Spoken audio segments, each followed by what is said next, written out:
Back to discussion. నిన్న జరిగిన ఘోర ప్రమాదం, పసిపిల్లల్ని చిదిమేసిన ట్రైన్ ఒకటైతే మరి డ్రైవర్ నిర్లక్ష్యం అని అందరూ అంటున్నారు. మొత్తానికి పసిపిల్లలు కూడా వెళ్తూ వెళ్తూ అందరికీ పాఠం నేర్పించి వెళ్ళారు. అంటే నిర్లక్ష్యం ఖరీదెంతో అందరికీ చూపించి మరి వెళ్ళినట్టుగా మనం ఆ సందర్భాన్ని సంఘటనని తీసుకొని ఇక ముందు ఇలాంటి ప్రమాదాలు జరగకుండా చర్యలు తీసుకోవాలని పెద్దలకు హెచ్చరించి వెళ్ళినట్టుగా మనం అందరం అనుకోవాలి.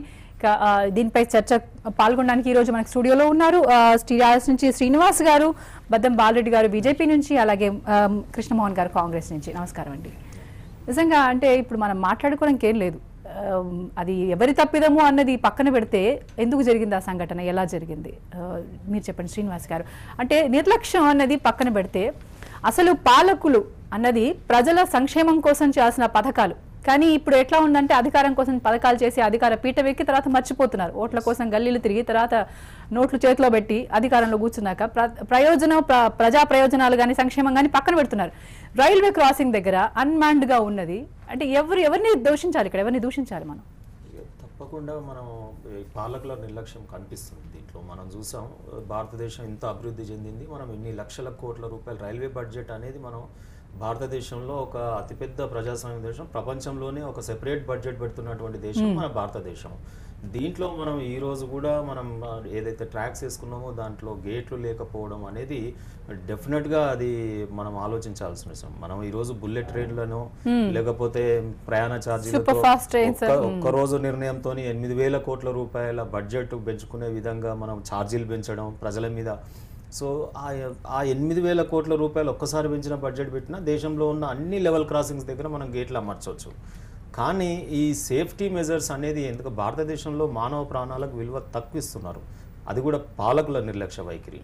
ఒక స్టేట్ లయబిలిటీ ఎలా ఉంటుందంటే అసలు మిగతా కంట్రీస్లో స్టేట్ నెగ్లిజెన్సీ మీద మనం కేసులు వేస్తే ఎంతో పెద్ద కాంపెన్సేషన్స్ రాబట్టగలుగుతాం. మనం ఒక నెగ్లిజెన్స్ యాటిట్యూడ్ రోడ్డు మీద ఒక గుంత పడితే యాక్సిడెంట్ అవుతే కూడా మనం 10 కోట్ల రూపాయలు 20 కోట్ల రూపాయలు అంటే ఒక అడ్వకేట్గా కూడా మనం కన్సూమర్ కోర్టుకి వెళ్తే నెగ్లిజెన్స్ మీద కూడా అంత కాంపెన్సేషన్ అక్కడ వస్తుంది. ఇక్కడ కేంద్ర ప్రభుత్వము మనం ఎన్నో లక్షల కోట్ల బడ్జెట్ పెట్టినా ఈరోజు ఎక్స్గ్రేషియాలు చూడండి 2 లక్షల రూపాయలు. లేదా అసలు అది ఎంత నిర్లక్ష్యంగా అంటే పార్లమెంట్లో దీని మీద డిస్కస్ చేయడానికి టైం అడుగుతుంటే అసలు స్పీకర్ స్టాప్ అని చెప్పడం అంటే ఇంతకన్నా ప్రియారిటీ ఏముంటుందో నాకు అర్థం కాదు. ఎఫ్డిఐలు ప్రియారిటీయా ఈరోజు దేశానికి ఇంకోటి ప్రియారిటీయా? మరీ ముఖ్యంగా మనం ఏమంటున్నామంటే ఇది మనకు కొత్త కాదు. 1953లో లాల్ బహదూర్ శాస్త్రి గారు దీనికి రైల్వే శాఖ మంత్రిగా చేశారు. ఆయన ఒక పెద్ద స్టాల్వార్ట్ మన దేశంలో. ఆయన హయాంలో ఒకసారి యాక్సిడెంట్ అయితే 114 మంది చనిపోతే ఆయన రిజైన్ చేస్తే నెహ్రూ గారు పాపం ఆయన వ్యక్తి కావాలి కాబట్టి మన దేశానికి మంచి వ్యక్తులు మీరు ఇది జరుగుతుంటే మనం రెక్టిఫై చేద్దామని ఆయన ఓదార్చి మళ్ళీ కంటిన్యూ చేయించాడు. కానీ 1956లో మళ్ళీ జరిగినప్పుడు కూడా దాదాపు 120 మంది ఎంతో చనిపోయారు. చనిపోయినప్పుడు ఆయన లేదు ఇంకా నేను రిజైన్ చేస్తాను అని చెప్పి రిజైన్ చేశారు. ఆ రోజు కూడా 114 మంది 1956లో చనిపోతే 60 సంవత్సరాలు స్వాతంత్రం వచ్చిన తర్వాత ఈ రోజు కూడా వందలాది మంది గేట్ల మీద, అది చిన్నపిల్లలు. నిన్న హృదయ విదారక సంఘటన ఒక 2 జరిగినాయండి. పిల్లవాడు చనిపోగానే తండ్రి చనిపోయినాడు షాక్తో. ఇంకోటి 2 పిల్లలు ఒకే కుటుంబంలో, వాళ్ళ ఫ్యామిలీ ప్లానింగ్ కూడా అయిపోయింది. సో ఫర్దర్ వారసత్వం కూడా లేదు వాళ్ళకి. అసలు వాళ్ళ హృదయ వేదన అసలు చూస్తూ ఉంటే నిజంగా మనం ఎందుకేనా మనం అంతా అసలు ఈరోజు ఇంత పంచవర్ణ ప్రకారం భారతదేశంలో మన చాలా ప్రజాస్వామ్య దేశం, చాలా అభివృద్ధి చెందుతున్నాం. అసలు మన దేశాన్ని మించింది లేదు. రేపు చైనాని దాటబోతున్నాం, రేపు ఇంకోటి దాటబోతున్నాం. అంటే ఎందుకు ఈ రకంగా జరుగుతున్నాయి అనేది మనం నిజంగా కూడా ఇది చాలా చింతించాల్సిన విషయం. చాలా అసలు ఆ షాక్ నుండి నిజంగా కూడా ఎవరం కూడా తేరుకోలేకు. మానవతా హృదయాలు ఎవరు కూడా దీన్ని సహించరు. కృష్ణమోహన్ గారు, ప్రజల చేతిలో నోట్లు పెట్టి గద్దెనెక్కుతున్నారు, కానీ ప్రజలు పాలకుల చేతిలో ప్రాణాలు పెడుతున్నారు. అది నిజంగా పాలకులు గ్రహిస్తున్నారా? వాళ్ళకు ఏమైనా చేద్దాము అన్న స్పృహ ఉందంటారా పాలకులకి? నాకైతే కనిపించడం లేదండి. ఇవాళ మనం రాజకీయ పార్టీలకు అతీతంగా ఈ సంఘటన గురించి మాట్లాడుకోవాల్సిన అవసరం ఉంది. ఎందుకంటే ఈ శ్రీనివాస్ గారు చెప్పినట్టుగా ఇది తరతరాలుగా సంవత్సరాల తరబడిగా ఇలాంటివి జరుగుతూ ఉన్నాయి. ఈ అన్మాన్డ్ గేట్స్ లేకుండా, కాపులా గేట్స్ లేకుండా ఇవి ఉండడం అనేది చాలా దురదృష్టకరమైన పరిణామం. ఎందుకంటే దీన్ని ఏ కోణంలో, మానవీయ కోణంలో చూడకుండా ఖర్చు అవుతుందనేటువంటి కోణంలో చూస్తూ ఉన్నారు. దీనికి ఇంత డబ్బు ఖర్చు పెట్టాలి ఎందుకోసం అనవసరంగా అనే పరిస్థితులు చూస్తూ ఉన్నారు. వారు చెప్పినట్టుగా 8,000 కోట్ల రూపాయలు వడ్డించినటువంటి కేంద్ర ప్రభుత్వానికి 325 కోట్లు ఖర్చు పెట్టేటువంటి పరిస్థితి లేదా? ఇవాళ సరుకు రవాణా కానివ్వండి, లేకపోతే ప్రయాణికులను తరలించడానికి 12,000 కోట్ల రూపాయల ఆదాయం ఉంది మన ప్రాంతంలో. ఒక గేటు కనుక పెట్టాలంటే 50 లక్షలు, ఇంటర్లాక్ పెట్టాలంటే ₹1,00,00,000. 640 గేట్లు ఉన్నాయి మన ప్రాంతంలో. 640 గేట్లు పెట్టడానికి 325 కోట్లు అవుతాయి. 325 కోట్లు పెట్టే పరిస్థితిలో కూడా కేంద్ర ప్రభుత్వం లేదా? ఇది చాలా విచారించదగినటువంటి పరిణామం. ఏ విధంగా డబ్బు సంపాదించాలి అనేటువంటి పరిస్థితిని ఆలోచిస్తూ ఉన్నారు తప్ప మానవ ప్రాణాలను ఏ విధంగా కాపాడాలి అనేటువంటి మానవీయ కోణంలో ముందుకు పోవడం లేదు. దీనికి సంబంధించి అనిల్ కక్కోత్ గారి కమిటీ కానివ్వండి, హెచ్ఆర్ కన్నా కమిటీ కానివ్వండి, లేకపోతే సమగ్ర కార్పొరేట్ ప్రణాళిక కానివ్వండి, 2003 నుండి 2013 వరకు ఈ కమిటీలన్నీ కూడా అనేకమైనటువంటి సిఫారసులు చేశాయి. వీటికి వెంటనే ఈ అన్మాన్డ్ వాటికి వెంటనే గేట్స్ పెట్టాలి. ఎక్కడైతే ఏ అన్మాన్డ్ దగ్గర అయితే 3,000 లోపు లేదా 3,000 పై చిరుకు రాకపోకలు ఉంటే వెంటనే గేట్ పెట్టాలనేటువంటి నిబంధన చాలా ఖచ్చితంగా ఈ కమిషన్లను చెప్పాయి, కమిటీలను చెప్పాయి. అయినప్పటికీ ఇంతవరకు పెట్టడం లేదు. అంతేకాకుండా స్థానికంగా ఉన్నటువంటి రవాణా శాఖ అధికారులు, రైల్వే డిపార్ట్మెంటు సంయుక్తంగా అధ్యయనం చేసి ఎప్పటికప్పుడు అప్రమత్తం చేయాల్సినటువంటి ప్రమాదాలు జరిగే విషయంలో అప్రమత్తం చేయాలి. కానీ స్థానికంగా ఉన్నటువంటి రవాణా శాఖ పూర్తిగా వైఫల్యం చెందుతూ ఉంది. ఇవాళ ఇలాంటి గేట్లు లేనటువంటి అనేక చోట్లలో కూడా 4,000 పై చిలుకు, 3,000 పై చిలుకు రాకపోకలు ఉన్నటువంటి సందర్భాలు ఉన్నా రవాణా శాఖ అధ్యయనం చేసి ఇక్కడ ప్రమాదాలు జరుగుతాయి, ఇక్కడ గేటు పెట్టండి అనేటువంటి నివేదికలు ఇచ్చినటువంటి దాఖలా ఉండటం లేదు. పేపర్లకు మాత్రమే పరిమితం అవుతున్నాయి. ఇంకోటి అప్రమత్తం కూడా ఉంటుంది. ఇక్కడ ఇప్పుడు ఈ గేటు దగ్గర అయితే రవాణా శాఖ వాళ్ళు గేటు పెట్టాలని చెప్పినటువంటి సందర్భం లేదు. ఇప్పుడు మాసాయిపేట దగ్గర జరిగిన సంఘటనలో అది చాలా కాలంగా చాలా సందర్భాల్లో చిన్న చిన్న ప్రమాదాలు జరిగాయి. ఇదంటే చాలా పెద్దగా జరిగింది. ఇంకోటి ఏంటంటే ఈ చట్టంలోనే 161వ విభాగాన్ని కనుక పరిశీలిస్తే ఎక్కడైతే అన్మాన్డ్ ఉందో అక్కడ బస్సు ఆపుకొని డ్రైవర్ చూసి ఏమీ లేదు అని నిర్ధారణ చేసుకున్న తర్వాత ముందుకు పోవాలి. ఒకవేళ కనుక అలా పోకుండా ప్రమాదానికి గురి చేస్తే ఈ సంవత్సరం పాటు శిక్ష వేయాలనేటువంటిది కూడా చాలా స్పష్టంగా ఉంది చట్టంలో. కానీ ఇంతవరకు ఒక్క శిక్ష పడ్డట్టు కూడా ఎక్కడ దాఖలా లేవు. కాబట్టి మానవ ప్రాణాలను హరిస్తున్నటువంటి సందర్భాల్లో కూడా మానవీయ కోణంలో ప్రభుత్వాలు ఆలోచించకుండా ఇలాంటి నిర్లక్ష్య వైఖరి వహించడం ప్రజాస్వామ్య స్ఫూర్తికి విఘాతం అనేటువంటి విషయాన్ని మనం స్పష్టంగా గమనించాలి. ఆ కన్నతల్లుల యొక్క కడుపుకోతను ఎవరు నివారించాలి? మనం ఆ పిల్లలు ఇవాళ ఏ విధంగా దొరుకుతారు? దేవుని దగ్గరికి పంపించినటువంటి దౌర్భాగ్యమైనటువంటి పరిస్థితి, అత్యంత ప్రజాస్వామ్యం ఇచ్చినటువంటి స్వేచ్ఛ ద్వారా ఇవాళ పాలకుల నిర్లక్ష్యం కాకపోతే మరేమిటిది? కాబట్టి కేంద్ర ప్రభుత్వం ఇప్పటికైనా వెంటనే చర్యలు తీసుకోవాలి. కేవలం 4-5 నెలలలో ఈ అన్మాన్డ్ అన్ని కూడా గేట్స్ పెట్టేటటువంటి అవకాశం మనకు ఉంది. కాబట్టి వెంటనే చర్యలు తీసుకొని అన్మాన్డ్ ఉన్న చోట గేట్లు ఇంటర్లాక్ గేట్స్ పెట్టుకోండి. ఇంటర్లాక్ గేట్స్ పెడితే 365 కోట్లే. ఇవాళ కఠినమైన నిర్ణయాలు తప్పవు. మేము మౌలిక వసతులు కల్పించడంలో, భద్రత కల్పించడంలో అనేకమైనటువంటి చర్యలు చేపడతామని చెప్పి సదానంద గౌడ్ గారు మన బడ్జెట్లో చెప్పారు. కానీ ఈ రైల్వే క్రాసింగ్లకు సంబంధించి చూసినట్లయితే 1,785 కోట్లు మాత్రమే ఇచ్చారు. ఇది ఏ మేరకు సరిపోతుంది? అనిల్ కక్కోత్ గారు కమిటీ సిఫార్సు ప్రకారం చూస్తే 50,000 కోట్లు కావాలి. మరి మీరు 1,785 కోట్లు ఇస్తే మీరు ఇంకో 30 సంవత్సరాల వరకు ఈ విధంగా చేసుకుంటూ పోతారా?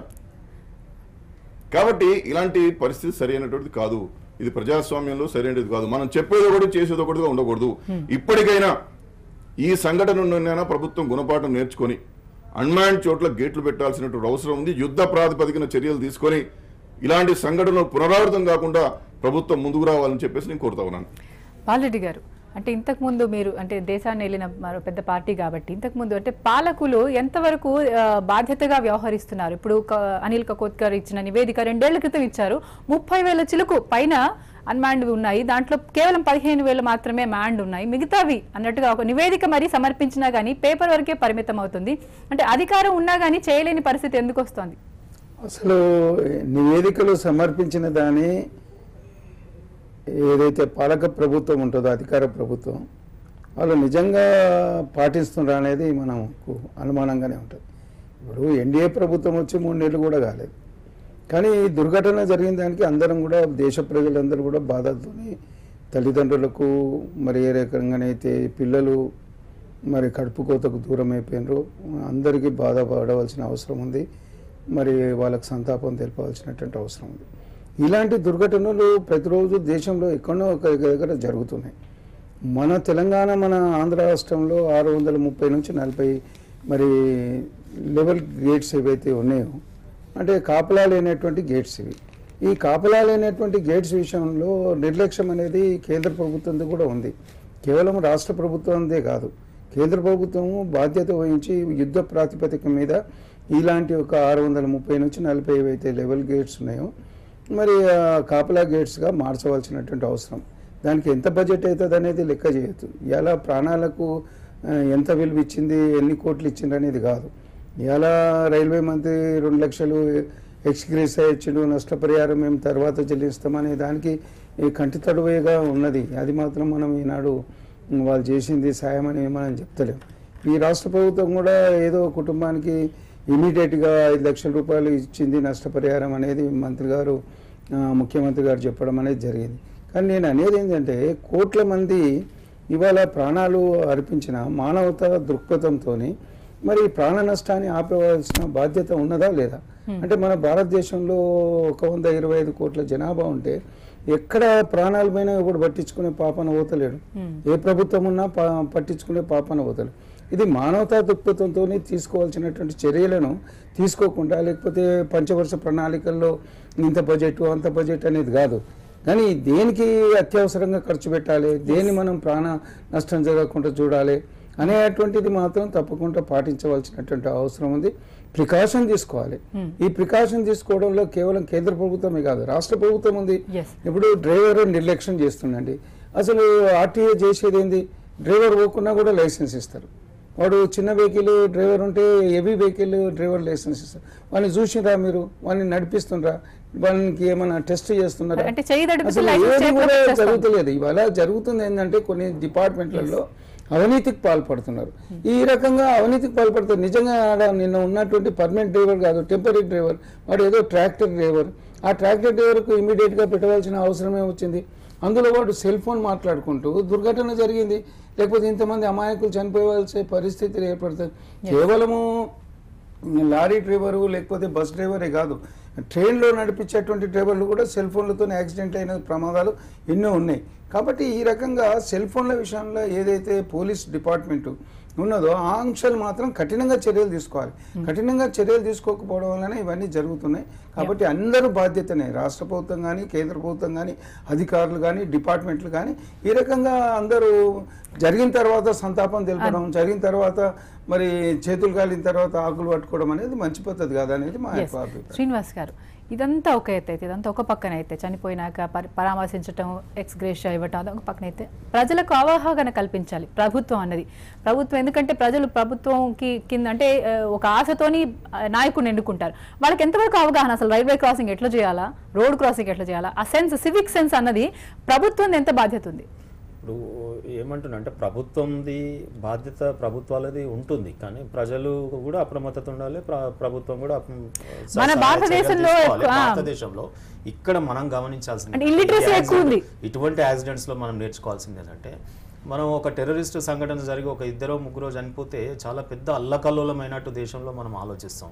కానీ గుండుగుత్తగా 100 మంది ఒకటేసారి భారత పౌరులు చిన్నపిల్లలు చనిపోతే మనం ఈరోజు స్పందన కేంద్ర ప్రభుత్వం ఏముంది చెప్పండి? ఓ 2 లక్షల రూపాయలు ఇచ్చి ఎక్స్గ్రేషియా చేతులు దులుపుకున్నాం అనే వైనం. నేనేమంటున్నానంటే ఒక రైల్వే ట్రాక్ వేసాం, ఒక రూట్ వేసాం, ఆ రూట్కి కావాల్సినటువంటి సేఫ్టీ మెజర్స్ అన్నీ తీసుకోవాలి. ఇప్పుడు ఒక లెవెల్ క్రాసింగ్ ట్రైన్ ట్రాక్స్ పోయినప్పుడు, ఒక ట్రైన్ వచ్చినప్పుడు అక్కడ ఏమాత్రం గమనిక లేనప్పుడు ఈ రోజుల్లో మనం కొన్ని అక్కడ ఆటోమేటిక్గా కొన్ని విషయాలు ఉండాలి. మనం ఒక బోర్డు పెట్టినంత మాత్రాన ఆ బోర్డు కూడా తుప్పు పట్టిపోయి దాని మీద స్టాప్ అనేసరిగా కనిపించకుండా ఉండి అక్కడ నుంచి భూతంలాగా రైలు వెళ్ళిపోతే ఎవరైనా కొంత ఏమరపాట్లు వస్తలేదు అని కనిపించదు. ఈ టర్నింగ్స్ కూడా ఉంటాయి, ఆ ట్రైన్ కనిపించినప్పుడు వెళ్ళిపోతాడని అనుకుంటారు. కానీ ప్రభుత్వం యొక్క బాధ్యత ఒక లైన్ వేసినప్పుడు ఉన్న లైన్లని సేఫ్టీ మెజర్స్ కంప్లీట్ తీసుకున్న తర్వాత కొత్త లైన్లకు పోదాం. ఈరోజు మేము ఇన్ని కొత్త లైన్లు వేసాం, ఇన్ని కొత్త ట్రైన్లు వేసాం, రేపు బుల్లెట్ ట్రైన్ అంటున్నారు 500-600 కిలోమీటర్ల స్పీడ్.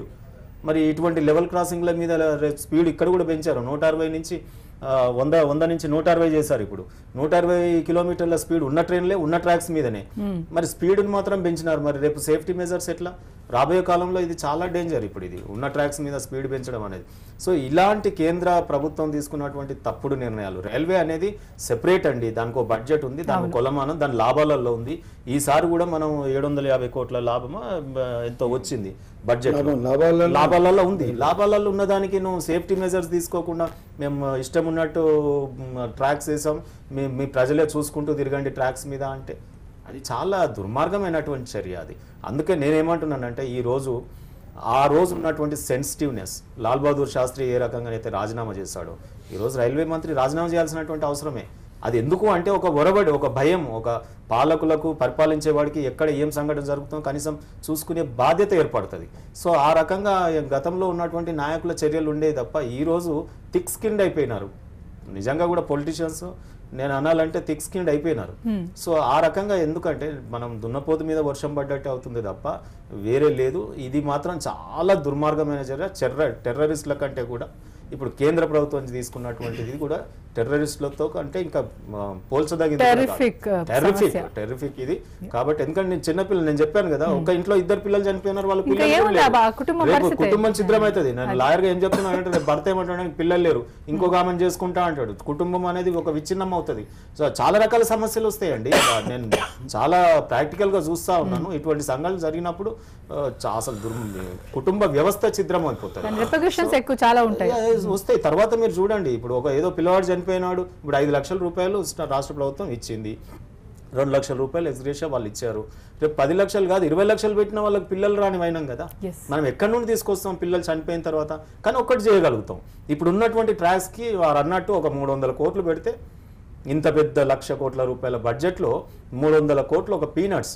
దాని లెవెల్ క్రాసింగ్కి అన్ని గేట్లు ఉన్న వాటికి ఫస్ట్ ఇప్పుడు గేట్ల నిర్మాణం తక్షణమే జరగాలి. అది కూడా 3 నెలలు కాదు, ఈ వారం లోపల కూడా చేయగలుగుతాం. ఇంకా ఉంటేందుకు ఇంత టెక్నాలజీ ఉండేందుకు మనం అంటున్నాం. ఇప్పుడు రాష్ట్ర ప్రభుత్వం కేసీఆర్ గారు ఇమీడియట్గా రైల్వే జనరల్ మేనేజర్ని పెట్టి ఆ బడ్జెట్ మాదైనా సరే ఇచ్చైనా ఏ రకంగా కేసులైనా ఇస్తాం కేంద్ర ప్రభుత్వం మీద. కానీ ముందు ఈ రైల్వే గేట్స్కి అన్ని తెలంగాణ ప్రాంతంలో ప్రతి ఒక్క గేటుకు కూడా ఇంకా మనుషులు లేని గేట్లు అంటూ ఉండకుండా తీసుకునే చర్యలు నిన్ననే చాలా సీరియస్గా స్పందించారు ముఖ్యమంత్రి గారు. వెంటనే స్పందించాం. ఇంకోటి, ఈ రోజు మా ప్రభుత్వం ఎక్కడ సంఘటన జరిగాయి, ఈవెన్ అది బియాస్ నది అయినా, ఈ రోజు రైల్వే ట్రాక్స్ అయినా, ఉన్న పలంగా పిల్లల్ని హైదరాబాద్కు షిఫ్ట్ చేసి కొంతమందిని బ్రతికించుకునేటటువంటి గతంలో చూడలే. ఇంత స్పీడ్ యాక్షన్గా మన పిల్లల్ని ఇమీడియట్గా యాక్షన్ చేసి ఒక కార్పొరేట్ హాస్పిటల్లో ట్రీట్మెంట్ ఇచ్చి ఒక కనీసం కొంతమందినైనా బ్రతికించగలుగుతున్నాం. రాష్ట్ర ప్రభుత్వం తీసుకున్న చర్యలు నిజంగా కూడా చాలా బేసిక్గా ఉన్నాయి. కేసీఆర్ స్పందన కూడా చాలా బాగుంది. ఎస్, మొత్తానికి ఈ చర్చ, ఈ విషయం మీద మరిన్ని విషయాలు మనం మాట్లాడుకుందాం. ఇప్పుడు చిన్న బ్రేక్ తీసుకుందాం. చూస్తూనే ఉండండి TV1.